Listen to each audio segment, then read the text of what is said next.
Hi friends, mission GS academy में आपका स्वागत है। डेली की तरह आज मैं फिर आपके लिए सुबह 8 बजे 50 क्वेश्चन का टेस्ट सीरीज लाया हूं, जो कि यह मंडे टू सैटरडे चलता है। इसमें 50 क्वेश्चन रहते हैं और 50 क्वेश्चन के चारों ऑप्शन का डीपली डिस्कशन किया जाता है, जो कि आपके एग्ज़ाम के दृष्टि से यह सीरीज काफ़ी ही महत्वपूर्ण साबित होता है। अगर आप किसी भी सेट को बनाएंगे और चारों ऑप्शन के आप डिस्कशन करते हैं तो आपका जीके जीएस एक दिन जाकर काफ़ी अच्छा हो जाएगा और किसी भी एग्ज़ाम में आप जाइएगा तो उसका ऑप्शन छांटना सीख जाइएगा। और जब तक आप ऑप्शन छांटना नहीं सीखते हैं तब तक आपकी तैयारी उतनी अच्छी नहीं होगी। हमेशा आप कन्फ्यूजन में आंसर करके आएंगे और आपका गलत होने की संभावना ज़्यादा रहेगा। तो आप किसी भी सेट को बनाएं तो उससे अच्छे से डिस्कशन करें कि अगला सेट में आपका नंबर इम्प्रूव करेगा।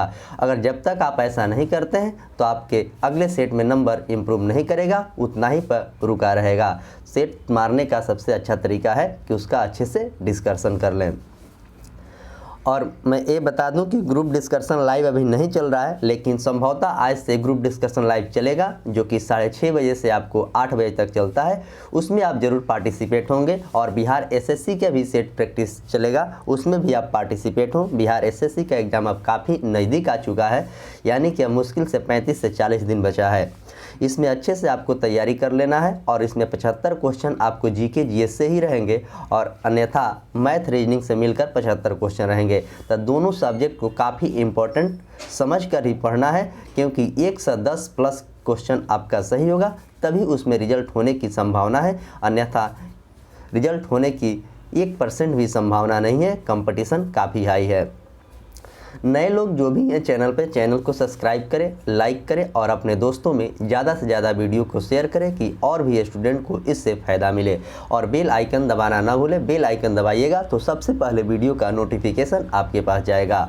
और मेरा टेलीग्राम चैनल जो मिशन जीएस एकेडमी पटना से चलता है, उसे भी आप ज्वाइन कर लीजिएगा। वीडियो के डिस्क्रिप्शन में उसका लिंक पिनअप कर दिया जाता है, वहाँ से आप टेलीग्राम भी ज्वाइन कर लीजिएगा। वहाँ पर PDF आपको सारा PDF अभी तक हुआ है वहाँ पे डाला हुआ है, वहाँ से आप PDF भी डाउनलोड कर सकते हैं। तो आइए आज के सेशन की शुरुआत किया जा रहा है। आज का पहला क्वेश्चन क्या है देखते हैं। लार का pH मान क्या होता है? सबसे पहले pH का फुल फॉर्म की बात करें तो पावर ऑफ हाइड्रोजन इसका फुल फॉर्म होता है और pH का खोज सोरेनसम ने किया था। तो यहाँ पर आपसे क्वेश्चन में पूछा गया कि लार का pH मान क्या होता है, तो लार का pH मान आपको 6.5 होता है। लार अम्लीय होता है, जिसका 7 से कम pH मान होता है वो अम्लीय होता है और जिसका 7 से ज़्यादा pH मान होता है वो आपको क्षारीय होता है। जैसे रक्त आपको क्षारीय है, इसका pH मान 7.4 होता है। और पानी उदासीन है, जिसका pH मान आपको 7 होता है। जिसका pH मान 7 होता है वो उदासीन होता है। आइए अगला क्वेश्चन नंबर 2। निम्नलिखित में से एक तरफ रोगों के नाम दिया गया है, एक तरफ जीवाणु दिया है, इसे मिलाना है। जैसे हैजा, क्षय रोग, निमोनिया और टीटनेस। तो इसमें पूछा गया है कि किससे कौन सा होता है। तो हैजा की बात करें, हैजा जो रोग है आपको विब्रियो क्लोरिस से होता है।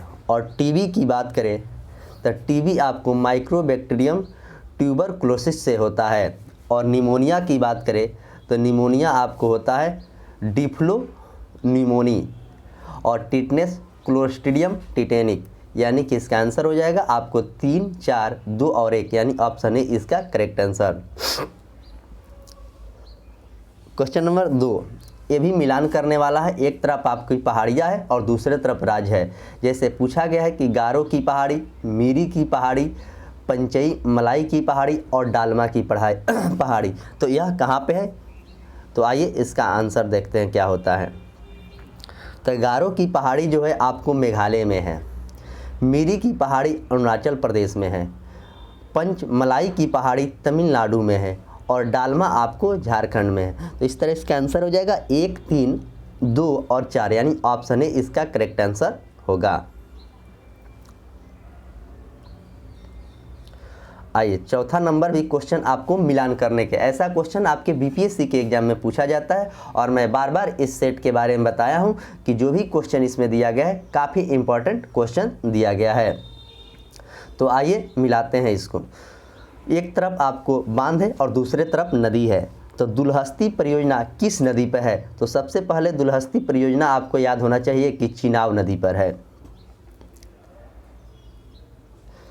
गांधी सागर परियोजना किस नदी पर है? तो गांधी सागर परियोजना आपको चंबल नदी पर है।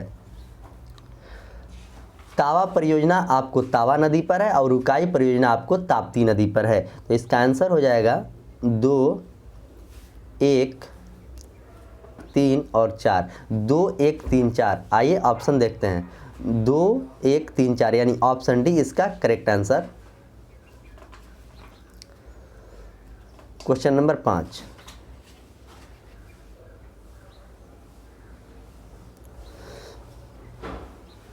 क्वेश्चन नंबर 5 कह रहा है संविधान की व्याख्या से संबंधित विवाद सर्वोच्च न्यायालय के पास लाए जा सकते हैं। यह अधिकार सर्वोच्च न्यायालय के किस अधिकार के अंतर्गत आता है? तो सबसे पहले सर्वोच्च न्यायालय की बात करें तो अनुच्छेद 124 में सुप्रीम कोर्ट की बात कहा गया और 214 में आपको उच्च न्यायालय की बात कहा गया है। तो यहाँ पर सर्वोच्च न्यायालय पूछा जा रहा है। तो प्रारंभिक क्षेत्राधिकार के अंतर्गत, परामर्शदात्री क्षेत्र अधिकार के अंतर्गत, अपीलीय क्षेत्र अधिकार के अंतर्गत और पर्यवेक्षीय क्षेत्र अधिकार के अंतर्गत। तो यह किसके अंतर्गत आता है? तो आपको यह अपीलीय क्षेत्र अधिकार के अंतर्गत आता है।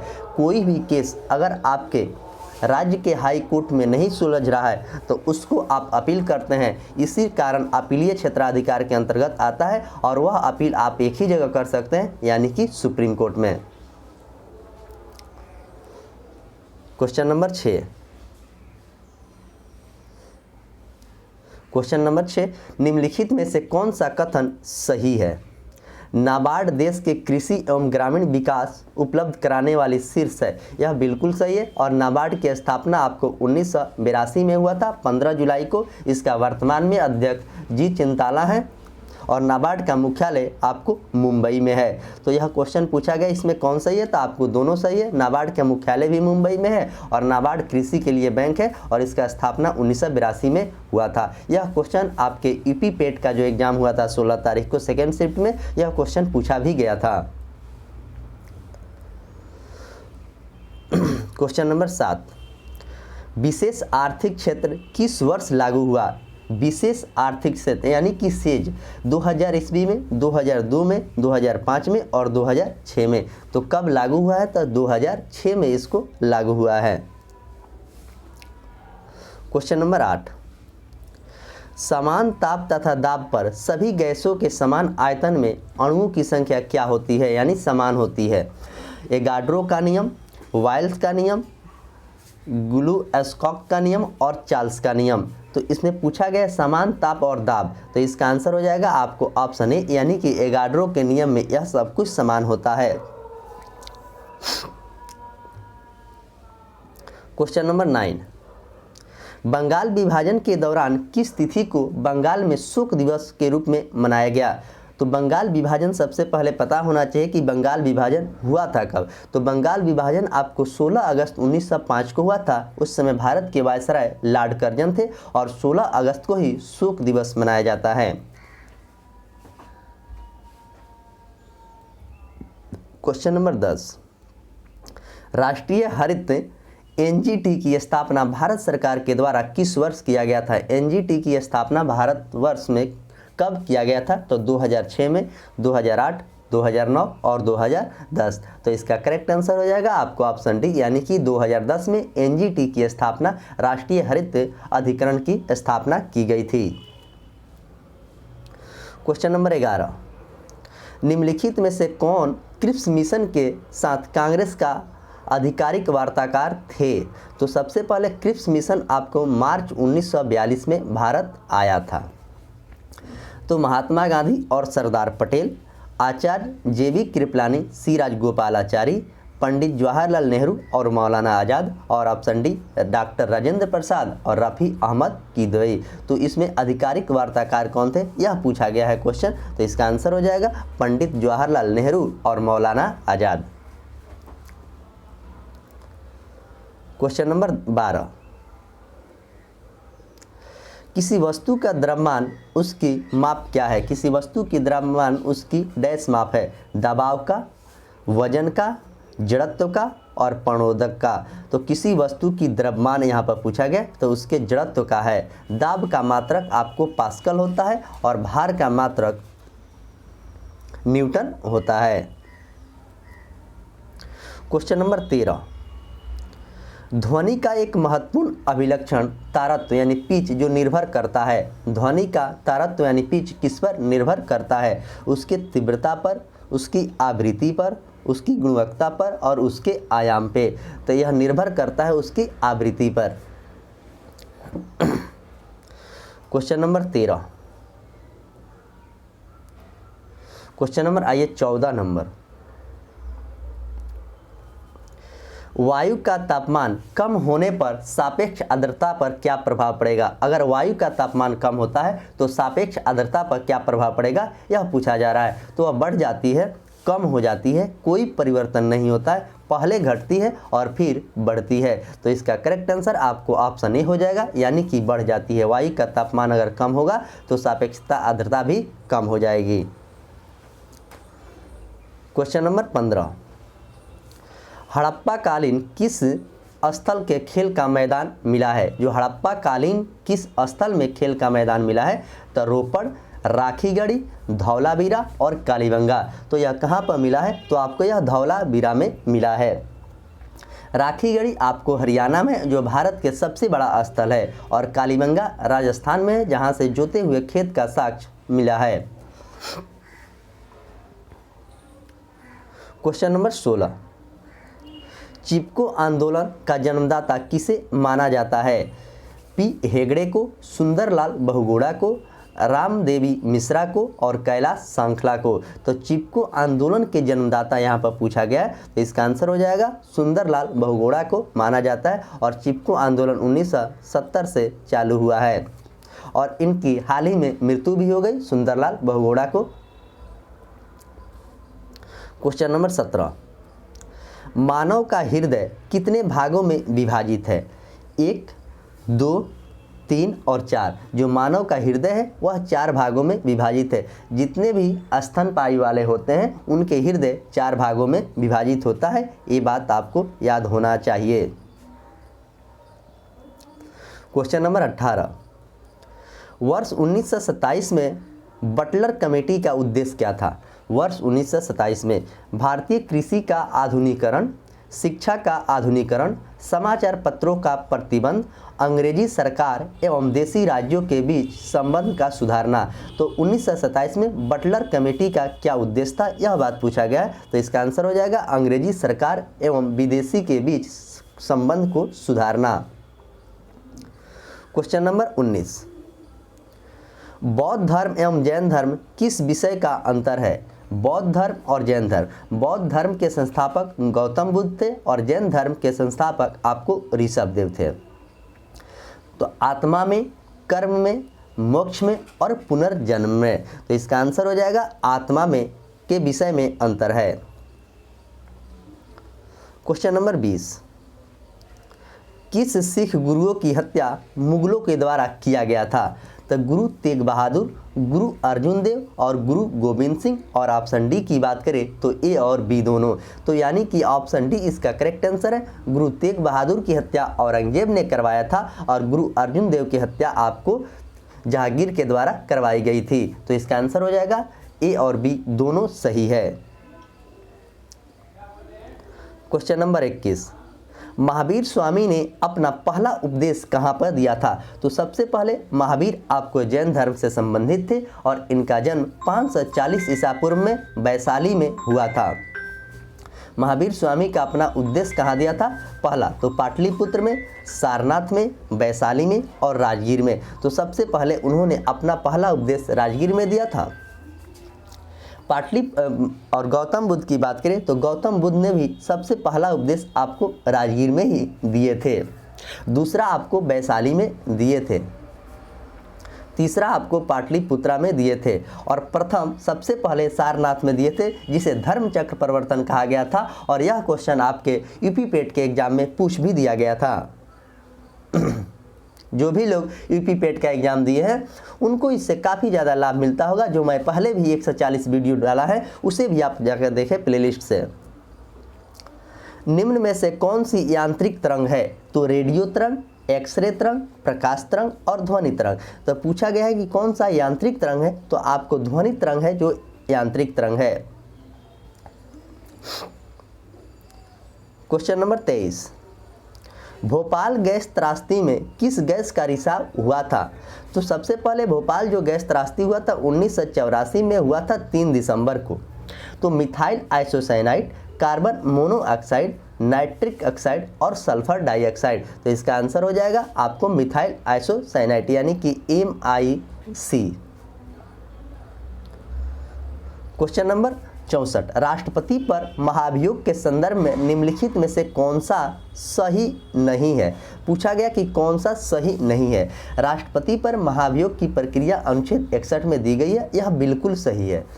राष्ट्रपति के द्वारा संविधान के अतिक्रमण किए जाने पर उसके विरुद्ध महाभियोग चलाया जा सकता है, यह भी बिल्कुल सही है।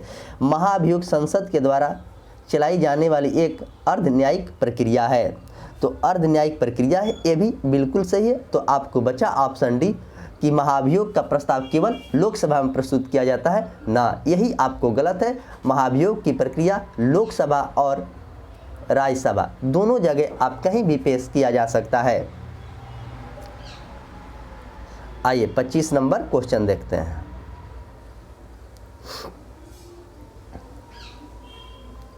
क्वेश्चन नंबर 25 कह रहा है किसी राज्य की विधानसभा में अधिकतम कुल कितने सदस्य हो सकते हैं? किसी भी राज्य के विधानसभा में तो 550, 450, 500 और 545। तो किसी भी राज्य के विधानसभा में आपको 500 से अधिक सदस्य नहीं हो सकते और सबसे ज़्यादा आपको 403 उत्तर प्रदेश में विधानसभा के सीटों की संख्या है और लोकसभा में वहाँ पे 80 सीट है, ये भी बात याद रखेंगे। 20 सूत्री आर्थिक कार्यक्रम किस वर्ष प्रारंभ किया गया था? 20 सूत्री जो आर्थिक कार्यक्रम है वह किस वर्ष प्रारंभ किया गया था? 1970 में, 1972 में, 1975 में और 1980 में। तो इसका आंसर हो जाएगा आपको 1975 में शुरू किया गया था और ऑपरेशन फ्लड की शुरुआत आपको 1970 में किया गया था और शिमला समझौता आपको 1972 में हुआ था और 6 बैंकों का जो राष्ट्रीयकरण हुआ था आपको 1980 में हुआ था, जो कि भारत के प्रधानमंत्री इंदिरा गांधी थी और 14 बैंकों के जो राष्ट्रीयकरण हुआ था आपको 1969 में हुआ था, उस समय भी भारत की प्रधानमंत्री इंदिरा गांधी थी। यह क्वेश्चन आपको यूपी पेट के एग्जाम में पूछा गया था। क्वेश्चन नंबर 27, निम्नलिखित में से कौन मूल अधिकार के भारतीय नागरिक के साथ विदेशियों का भी प्राप्त है? कौन सा है? तो विधि के समक्ष समता और विधि के समान संरक्षण, अपराध के लिए दोष सिद्धि के संबंध में संरक्षण, प्राण एवं दैविक स्वतंत्रता का संरक्षण और ऑप्शन डी की बात करें तो सभी। तो इसमें कौन सा है? तो ऑप्शन डी जो है यह सभी इसमें सही है। क्वेश्चन नंबर 28, बैलगाड़ी किस चित्रकारी का कृति है? जो बैलगाड़ी है वह किस चित्रकारी का कृति है? तो बसावन का, दसवंत का, उस्ताद मंसूर का और अबुल हसन का। तो इसका करेक्ट आंसर की बात करें तो ऑप्शन डी हो जाएगा, यानी कि अबुल हसन का था। क्वेश्चन नंबर 29, भारत में मिश्रित अर्थव्यवस्था का अर्थ क्या होता है? राष्ट्रीय अर्थव्यवस्था में सार्वजनिक क्षेत्र के साथ साथ निजी क्षेत्र का विद्यमान होना। ऑप्शन बी कह रहा है कृषि और उद्योग दोनों का समान महत्व और ऑप्शन सी कह रहा है आर्थिक नियोजन और विकास में केंद्र और राज्यों की समान भागीदारी और ऑप्शन डी इनमें से कोई नहीं। तो इसका आंसर हो जाएगा आपको ऑप्शन ए, राष्ट्रीय अर्थव्यवस्था में सार्वजनिक क्षेत्र के साथ साथ निजी क्षेत्र का विद्यमान होना।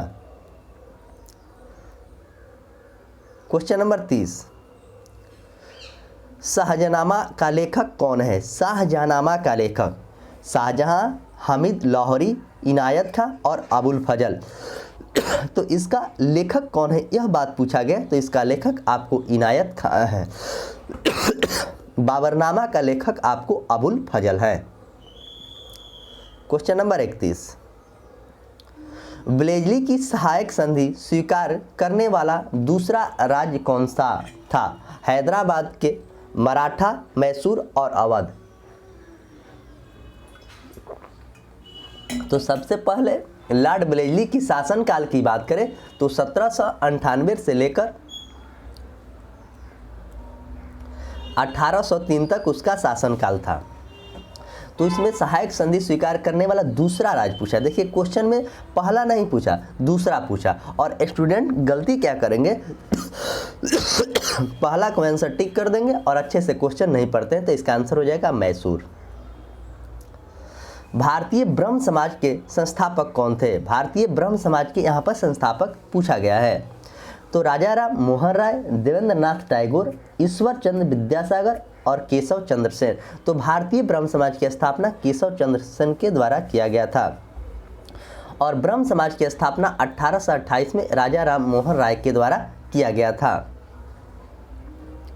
Question number 33, servant of India society की स्थापना किसने किया था? श्यामजी कृष्ण वर्मा, सर सैयद अहमद खां, गोपाल कृष्ण गोखले और ऑप्शन डी की बात करें तो बाल गंगाधर तिलक। तो इसका आंसर हो जाएगा आपको ऑप्शन सी, यानी कि गोपाल कृष्ण गोखले के द्वारा 1905 में सर्वेंट ऑफ सोसाइटी की स्थापना की गई थी और श्यामजी कृष्ण वर्मन ने।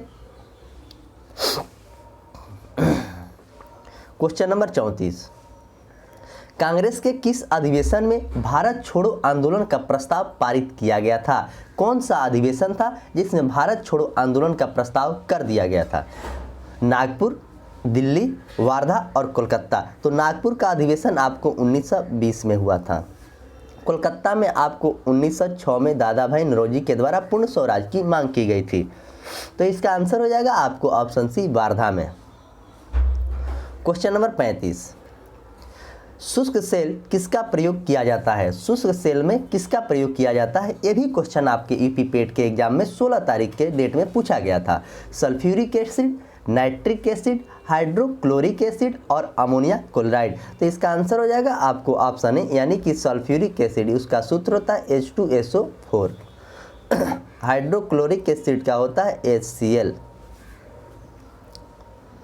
क्वेश्चन नंबर 36, टाका निम्न में से किसका मिश्र धातु है? टाका जो है निम्न में से किसका मिश्र धातु है, यह बात पूछा गया।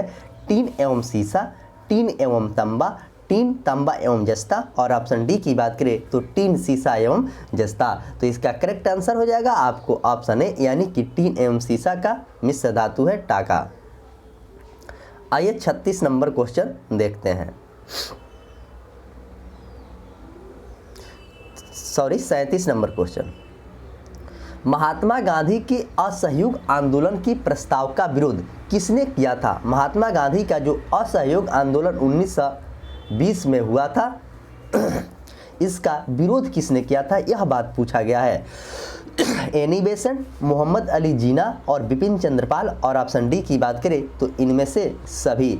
तो इनका विरोध किया था इनमें से सभी। एनी बेसेंट भी की थी, मोहम्मद अली जिन्ना भी किया था और बिपिन चंद्र पाल भी किए थे। क्वेश्चन नंबर 28, क्वेश्चन नंबर 28 कह रहा है किस विटामिन को हार्मोन माना जाता है? किस विटामिन को हार्मोन माना जाता है? तो सबसे पहले विटामिन का खोज फंक ने 1911 में किया था। तो किस हार्मोन को माना जाता है, यह बात आपसे पूछा गया। तो ऑप्शन डी, यानी कि विटामिन डी को माना जाता है। और विटामिन डी की बात करें तो इसका रासायनिक नाम आपको कैल्सीफेरॉल है और सबसे ज़्यादा विटामिन डी सूर्य की रोशनी में मिलता है। और विटामिन ए का नाम रेटिनॉल है और सबसे ज़्यादा यह गाजर में मिलता है। और विटामिन बी का नाम आपको थायमिन है और विटामिन ई का नाम टेकोफेरॉल है और सबसे ज़्यादा विटामिन ई आपको अंकुरित बीज अनाज में मिलता है। क्वेश्चन नंबर 39, कोबाल्ट 60 आमतौर पर विकिरण चिकित्सा में प्रयुक्त होता है क्योंकि यह उत्सर्जित करता है अल्फा किरण, बीटा किरण, गामा किरण और एक्स किरण। तो कोबाल्ट 60 को आमतौर पर कैंसर के इलाज में प्रयोग किया जाता है। यह उत्सर्जित करता है आपको गामा किरण। गामा किरण का खोज पाल विलाट के द्वारा किया गया था और गामा किरण की वेधन क्षमता सबसे अधिक होता है। एक्स किरण का खोज रोएंटगेन ने किया था। क्वेश्चन नंबर 40, निम्न में से क्रोएशिया की राजधानी कहाँ थी? जगरेब, एसेनसियोन, कनाकी और नसाउ। तो क्रोएशिया की राजधानी आपको ऑप्शन ए हो जाएगा, यानी कि Zagreb. Question number 41, Neeraj Chopra का संबंध किस खेल से है? तो नीरज चोपड़ा का संबंध तीरंदाजी, भाला फेंक, घुड़दौड़ और गोला फेंक। तो नीरज चोपड़ा का संबंध आपको भाला फेंक से है। यह हरियाणा के सोनीपत के रहने वाला है और इन्हीं के भाला फेंक 7 अगस्त को आपको भाला फेंक दिवस भी मनाया जाता है। क्वेश्चन नंबर 42, जल प्रदूषण निवारण एवं नियंत्रण अधिनियम कब पारित किया गया था? जल प्रदूषण नियंत्रण एवं अधिनियम कब पारित किया गया था? 1972 में, 1974 में, 1977 में और 2019 में। तो यह कब पारित किया गया था, यह बात पूछा गया है। तो 1974 में पारित किया गया था। 1972 में शिमला समझौता भारत और बांग्लादेश के बीच हुआ था। क्वेश्चन नंबर 43, सुबनसिरी, धनसिरी नदियाँ किस राज्य में प्रभावित होती है? सुबनसिरी और धनसिरी नदियाँ भारत के किस राज्य में प्रभावित होती है? तो असम, नागालैंड, मणिपुर और मिजोरम। तो यह प्रभावित होती है आपको असम में। दाइमाबाद आपको नागालैंड में है, मिजो की पहाड़ियाँ मिजोरम में है। किबुल लामजाओ एक तैरता हुआ पार्क है, वह आपको मणिपुर में है।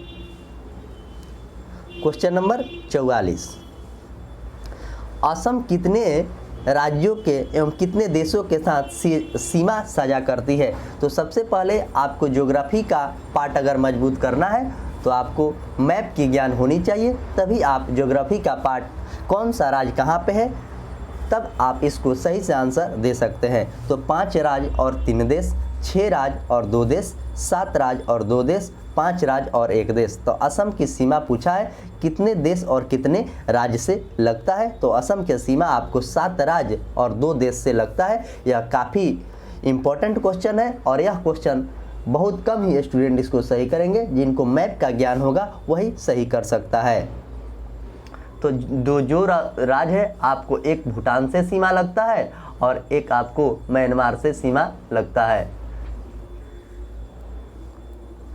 क्वेश्चन नंबर 45, भारत के राज्यों में क्षेत्रफल के दृष्टि से बिहार का स्थान कितना है?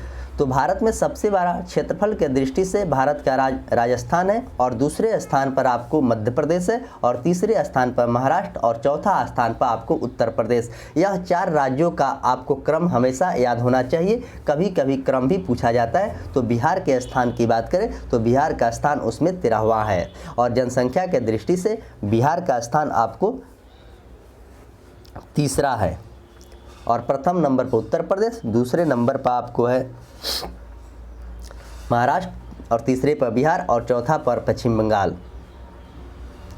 क्वेश्चन नंबर 46, भारत की जलवायु कोपेन वर्गीकरण के अनुसार किस प्रकार के जलवायु का प्रतिनिधित्व करती है? भारत की जलवायु कोपेन वर्गीकरण के अनुसार किस प्रकार के जलवायु प्रतिनिधित्व करती है? तो ट्रॉपिकल, सवाना, अर्ध शुष्क, गर्म रेगिस्तान, मानसून, गर्म ग्रीष्म के साथ। तो कौन सा करता है? तो इसका आंसर हो जाएगा आपको ऑप्शन डी, यानी कि मानसून गर्म और ग्रीष्म के साथ।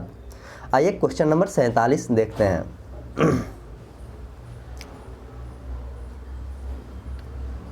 क्वेश्चन नंबर 47, अरल सागर किन 2 देशों की सीमा पर अवस्थित है? रूस एवं कजाकिस्तान, रूस एवं उज्बेकिस्तान, रूस एवं अजरबैजान, उज्बेकिस्तान एवं कजाकिस्तान। तो अरल सागर यहाँ पर क्वेश्चन में पूछा गया है। तो अरल सागर आपको उज्बेकिस्तान एवं कजाकिस्तान की सीमाओं पर अवस्थित है।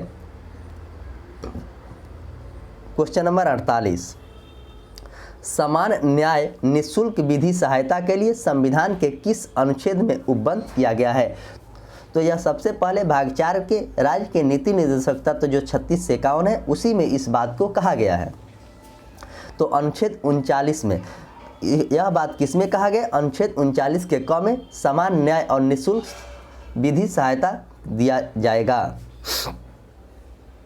क्वेश्चन नंबर 49, अनुच्छेद 21 के निम्नलिखित में से किस संविधान संशोधन के द्वारा जोड़ा गया था? 79वां संविधान संशोधन, 82वां संविधान संशोधन, 85वां संविधान संशोधन और ऑप्शन डी की बात करें तो 86वां संविधान संशोधन। तो अनुच्छेद 21 को कब जोड़ा गया था?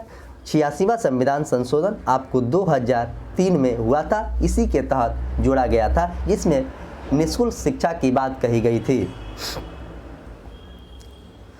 Question number 50। क्वेश्चन नंबर 50 में कह रहा है कि निम्नलिखित में से कौन सा सुमेलित नहीं है, यानी कि सही नहीं है। एक तरफ आपको संस्था दिया है और दूसरे तरफ उसका स्थापना दिया गया है। तो इसमें पूछा गया कि कौन सा सही नहीं है। तो केंद्रीय अन्वेषण ब्यूरो 1963 में यह सही है। केंद्रीय सत्कर्ता आयोग की स्थापना 1964 में यह भी सही है। और प्रवर्तन निर्देशालय की स्थापना आपको 1956 में हुआ था, यह भी सही है। और भ्रष्टाचार निरोध कानून की स्थापना 1985 में, यह गलत है। 1985 में आपको इग्नू की स्थापना हुई थी, जिसे इंदिरा गांधी ओपन यूनिवर्सिटी के नाम से जाना जाता है। तो इस तरह इस पीडीएफ में आपको 50 क्वेश्चन का डिस्कशन कराया जाता है और 50 क्वेश्चन आपके सामने डिस्कशन कर दिया गया है। और इसमें कुछ स्मरणीय तथ्य जो दिया जाता है आपके एग्जाम के दृष्टि से, यह काफ़ी ही महत्वपूर्ण है और आपके एग्जाम में यहाँ से क्वेश्चन हर संभव प्रयास है कि पूछा ही जाएगा। तो आइए देखते हैं स्मरणीय तथ्य में क्या दिया है।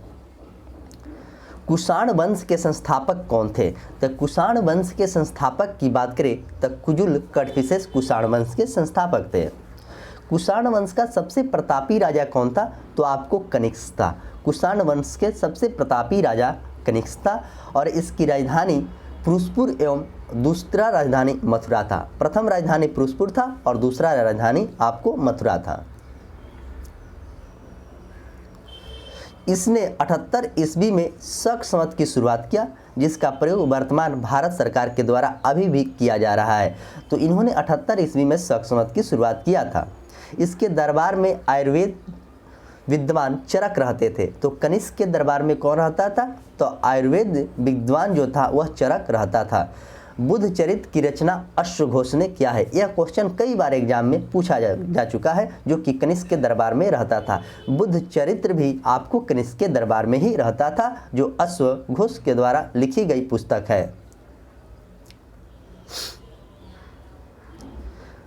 गंधार शैली मथुरा शैली का सर्वाधिक विकास कनिष्क के शासनकाल में हुआ था। गंधार और मथुरा।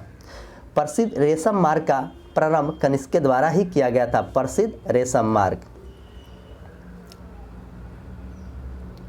कुषाण वंश के समय ही सर्वप्रथम बुद्ध की खड़ी प्रतिमा का निर्माण हुआ था। एक क्वेश्चन आपके एग्जाम बीपीएससी में पूछा गया था कि कुषाण वंश के समय ही सर्वप्रथम बुद्ध की खड़ी प्रतिमा का निर्माण किया गया था और कुषाण काल में सर्वाधिक विकास वास्तुकला के क्षेत्र में हुआ है। तो इस तरह स्मरणीय तथ्य था, जो कि काफ़ी इंपॉर्टेंट था, जो कि कुषाण वंश के शासनकाल में हर चीज़ यहाँ पर दे दिया गया, जो कि आपके एग्जाम में क्वेश्चन पूछा जाता है। तो यहाँ से कुषाण वंश से अगर क्वेश्चन आपके एग्जाम में आता है तो छूटने की संभावना नहीं रहेगी, अगर अच्छे से आप वीडियो को 1 से 2 बार देखेंगे और उसमें जो भी बात आपको बताया जाता है उसे आप नोटबुक में ज़रूर नोट कर लीजिएगा। उसे रिवीजन करने में आपको काफ़ी ज़्यादा सहूलियत होगी। तो मैं आशा करता हूं कि यह वीडियो आपको अच्छा लगता होगा, तो लाइक और कमेंट करना ना भूलें और अपने जितने भी ग्रुप है आपके व्हाट्सएप, फेसबुक, इंस्टाग्राम, टेलीग्राम, उस सारे ग्रुप में इस वीडियो को शेयर करें कि और भी स्टूडेंट को इससे फ़ायदा मिले।